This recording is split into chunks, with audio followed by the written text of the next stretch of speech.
말라기 2장 1절에서 16절 말씀. 너희 제사장들아, 이제 너희에게 이같이 명령하노라. 만군의 여호와가 이르노라. 너희가 만일 듣지 아니하며 마음에 두지 아니하여 내 이름을 영화롭게 하지 아니하면 내가 너희에게 저주를 내려 너희의 복을 저주하리라.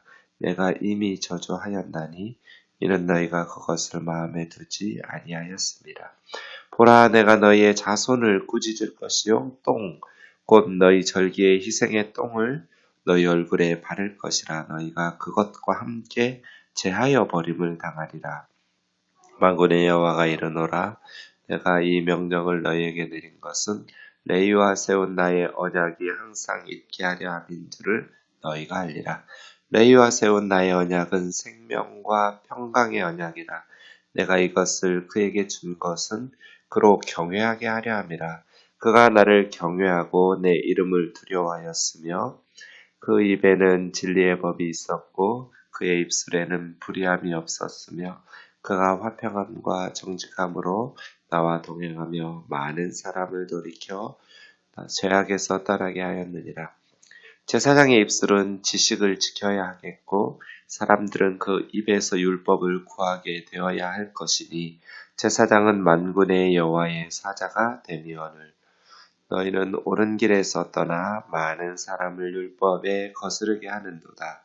나 만군의 여호와가 이르노니 너희가 레위의 언약을 깨뜨렸느니라. 너희가 내 길을 지키지 아니하고 율법을 행할 때 사람에게 치우치게 하였으므로 나도 너희로 하여금 모든 백성 앞에서 멸시와 천대를 당하게 하였느니라 하시니라. 우리는 한 아버지를 가지지 아니하였느냐? 한 하나님께서 지으신 바가 아니냐? 어찌하여 우리 각 사람이 자기 형제에게 거짓을 행하여 우리 조상들의 언약을 욕되게 하느냐? 유다는 거짓을 행하였고 이스라엘과 예루살렘 중에서는 가증한 일을 행하였으며 유다는 여호와께서 사랑하시는 그 성결을 욕되게 하여 이방 신의 딸과 결혼하였으니 이 일을 행하는 사람에게 속한 자는 깨는 자나 응답하는 자는 물론이요 만군의 여호와께 제사를 드리는 자도 여호와께서 야곱의 장막 가운데에서 끊어버리시리라.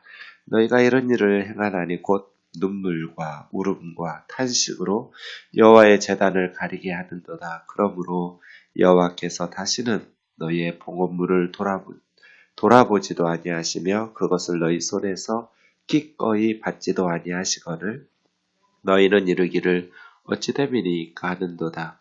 이는 내가 어려서 맞이한 아내 사이에 여호와께서 증인이 되시기 때문이라. 그는 내 짝이요 너와 서약한 아내로되 내가 그에게 거짓을 행하였도다. 그에게는 영이 충만하였으나 오직 하나를 만들지 아니하셨느냐? 어찌하여 하나만 만드셨느냐? 이는 경건한 자손을 얻고자 하심이라. 그러므로 내 심령을 삼가 지켜서 어려서 맞이한 아내에게 거짓을 행하지 말지니라. 이스라엘의 하나님 여호와가 이르노니 나는 이혼하는 것과 옷으로 학대를 가리는 자를 미워하노라. 만군의 여호와의 말이니라. 그러므로 너희의 심령을 삼가 지켜 거짓을 행하지 말지니라. 아멘. 어제 말씀 전한 것처럼 이스라엘 백성들의 죄는 제사장들의 책임이 크죠. 종교적인 지도자들, 그 제사장들의 가장 중요한 역할이 두 가지인데 하나는 올바른 예배를 드리는 것. 예배를 인도하는 제사장이 타락하면 그 예배가 어떻게 올바른 예배가 되겠어요. 그런데 생각해보면 올바른 예배를 드리지 않으면 그 사회가 어떻게 바르게 되겠어요. 그러니까 유다와 예루살렘, 이스라엘 사회가 하나님 앞에서 온전하지 못하고 바르게 서지 못한 가장 큰 책임은 올바른 예배를 드리지 못하도록 올바른 예배를 드리게 하도록 해야 될 그 책임 있는 제사장들의 책임이 가장 큰 거죠.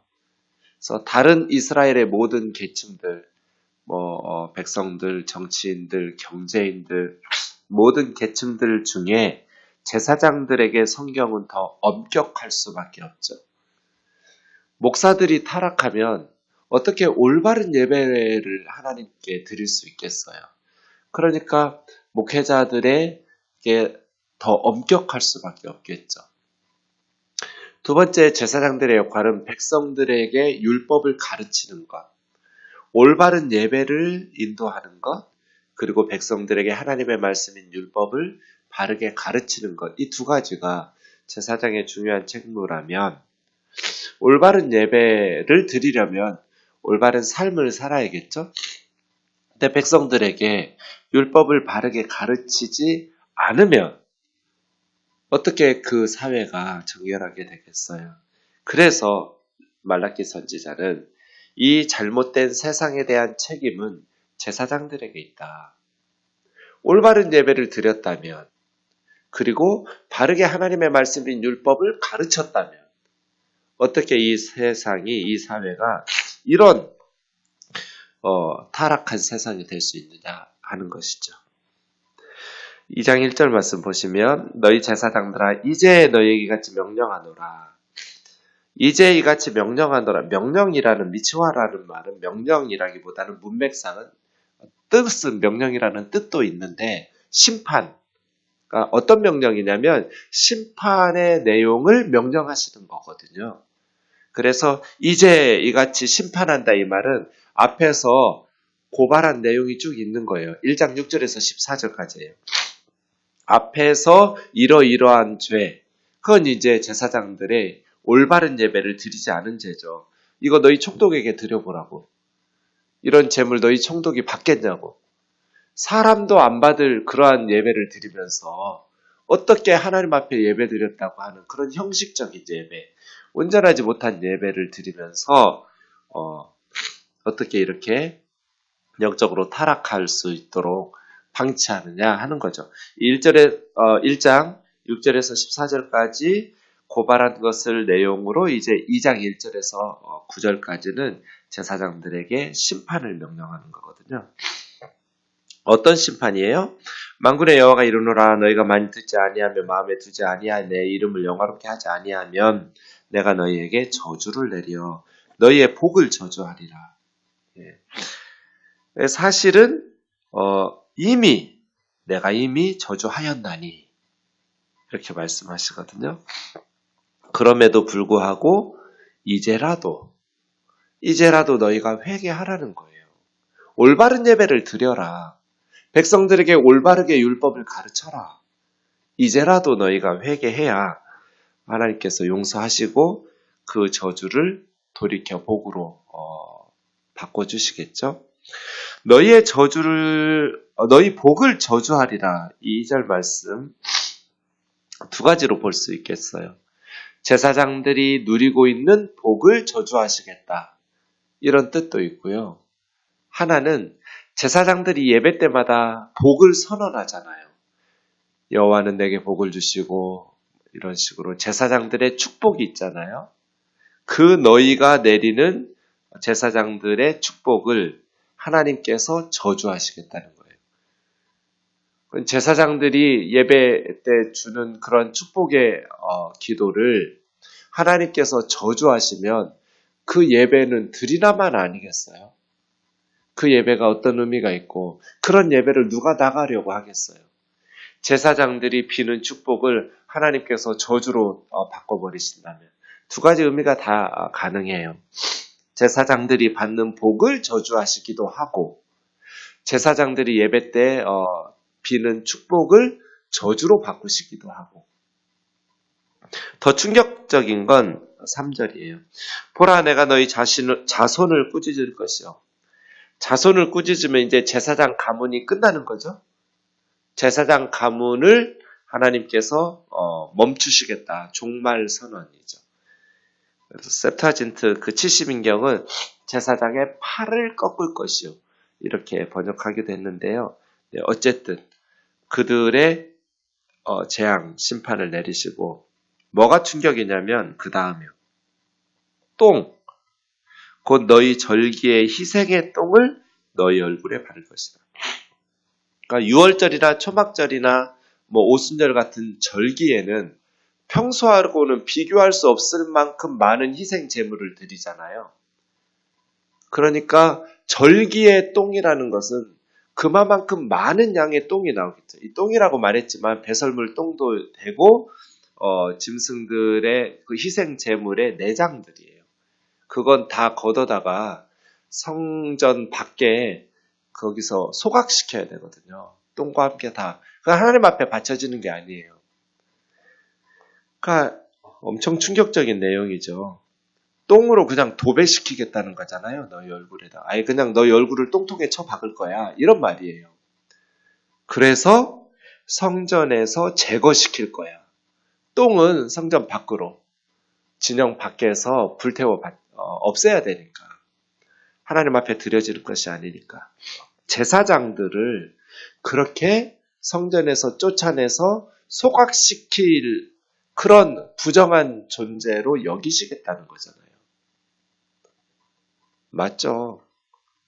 제사장들이 하나님 앞에 바른 예배를 드리지 않고 백성들에게 바르게 하나님의 말씀을 가르치지 않으면 어디다 써먹어요, 그 제사장? 그 다음부터 그 제사장은 그냥 먹고 사는 호구지책이에요. 올바른 예배를 드리지 않고 올바르게 하나님의 말씀을 가르치지 않는 제사장은 똥처럼 성전 밖에 쫓겨나서 불살라져도 할 말이 없는 무가치한 존재, 아무짝에 쓸모없는 존재가 되겠죠. 그래서 정신 차리라는 거예요. 선지자를 통해서 이렇게 말씀하시는 이유는 4절에 있는 것처럼 레위와 세운 나의 언약이 항상 있게 하려 함이죠.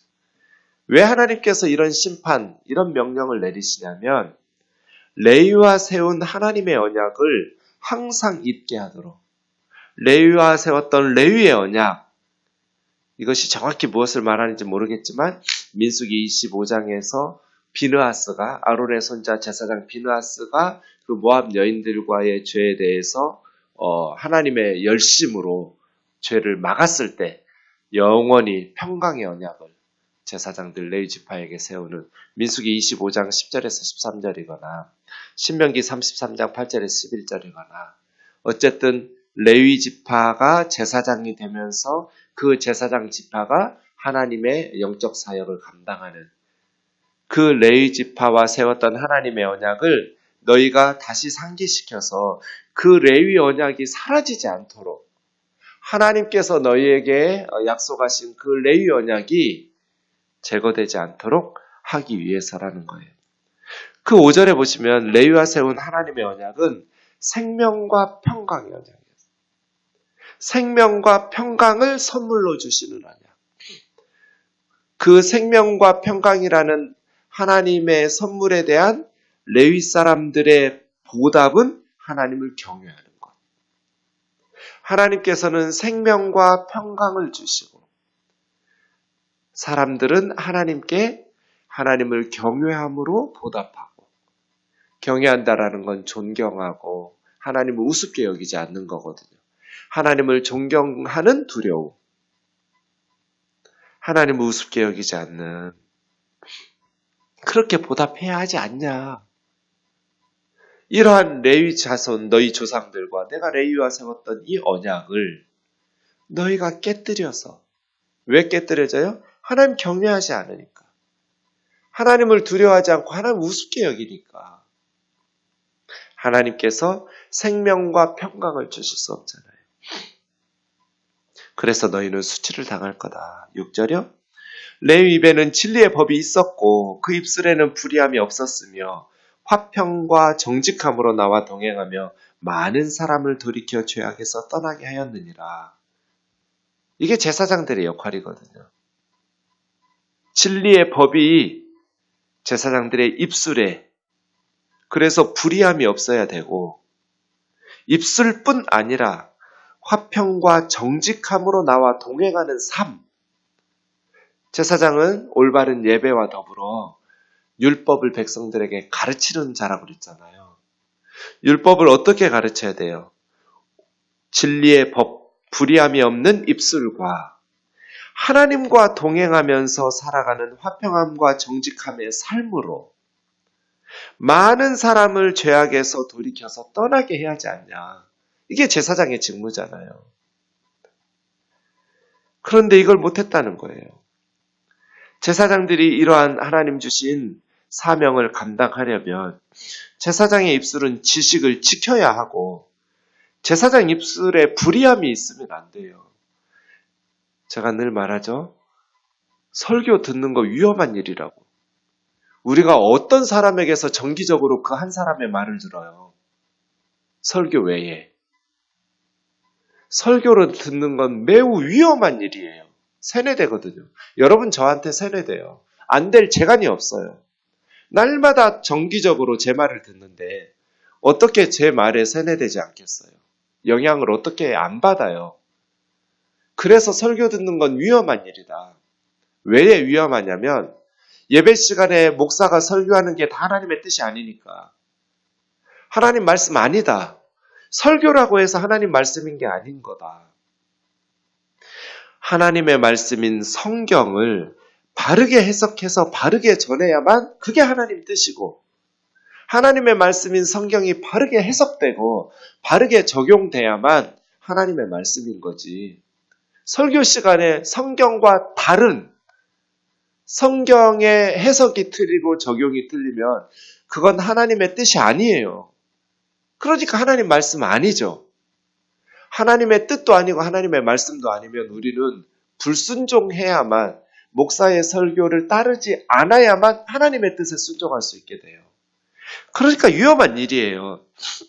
그래서 제사장의 입술에는 거짓이 없어야 돼요. 불의함이 없어야 되고 지식을 지키고 율법을 구해야 돼요.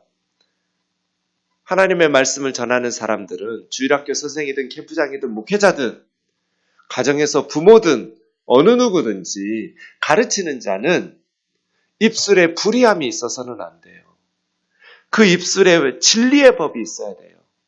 인간의 생각과 세상의 사상을 전하는 게 아니에요. 하나님의 말씀인 성경을 최우선의 가치로 두고 하나님의 말씀인 성경을 가르쳐야죠. 내 생각을 전파하는 것이 아니라. 그래서요. 제사장 입술에는 진리의 법, 지식과 율법이 있어야 된다.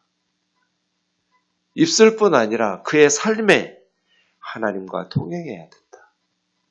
그러면 화평함과 정직함. 제사장이 가는 곳마다 평화가 이루어져야 돼요. 갈등들이 조정되고 갈등들이 해소돼야 돼요.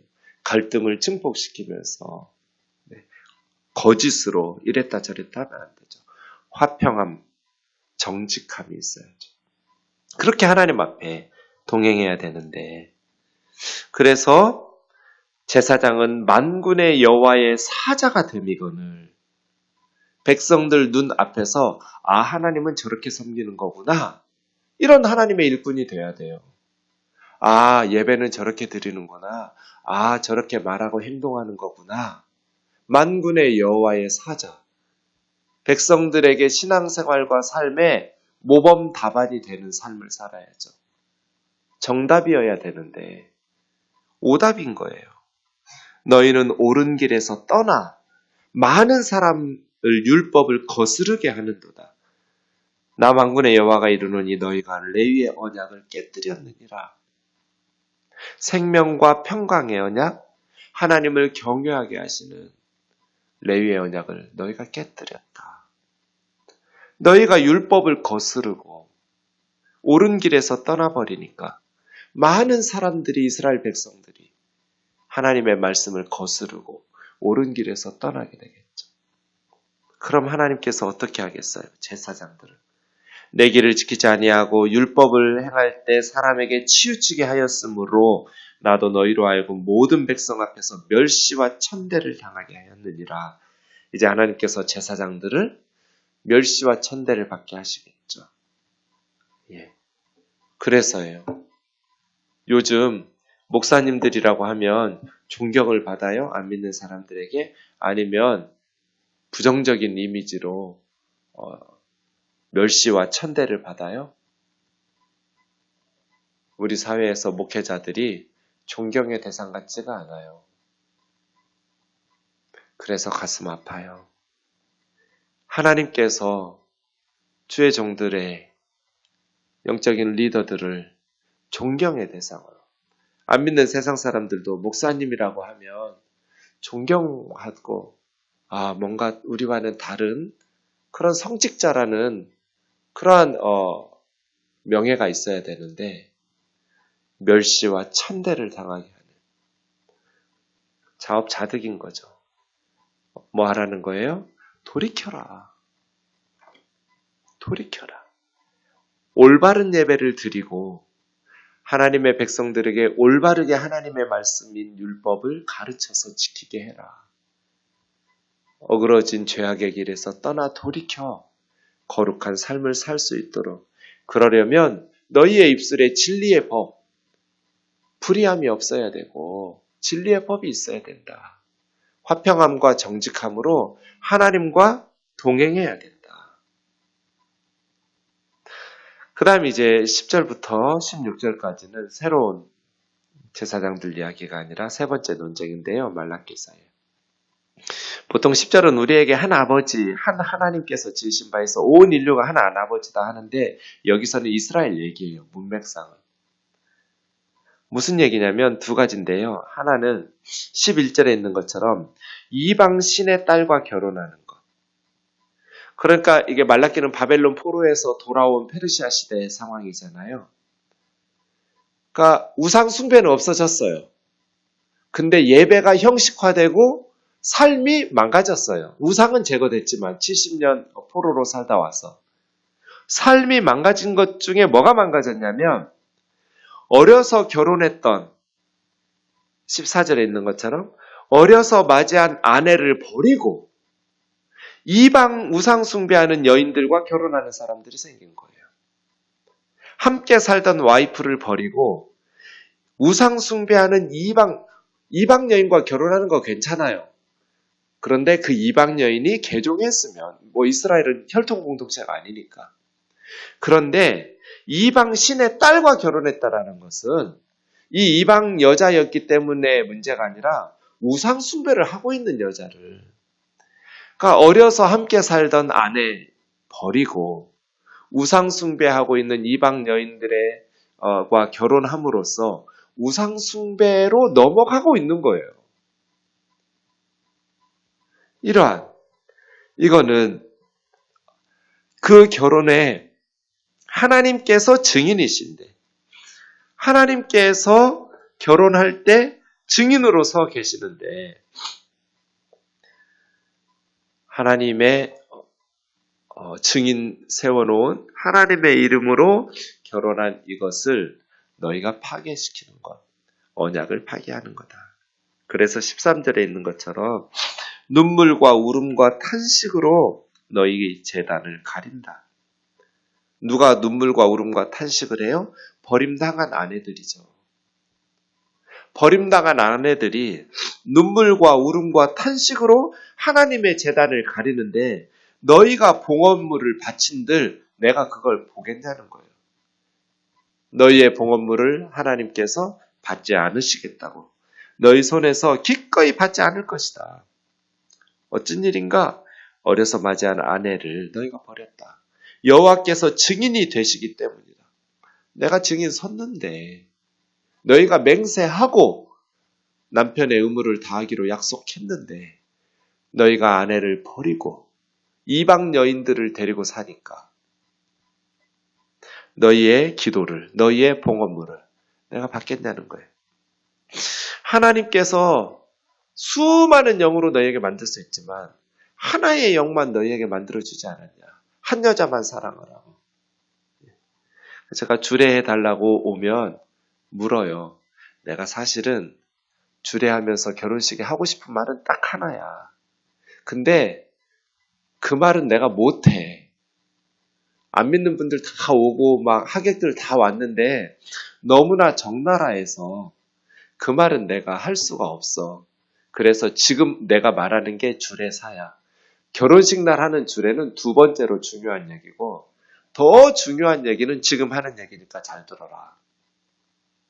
결혼이란 평생 한 여자만 사랑하고 평생 한 남자만 사랑하기로 하나님 앞에서 약속하는 거다. 살다 보면 이런 일 저런 일 다 있다.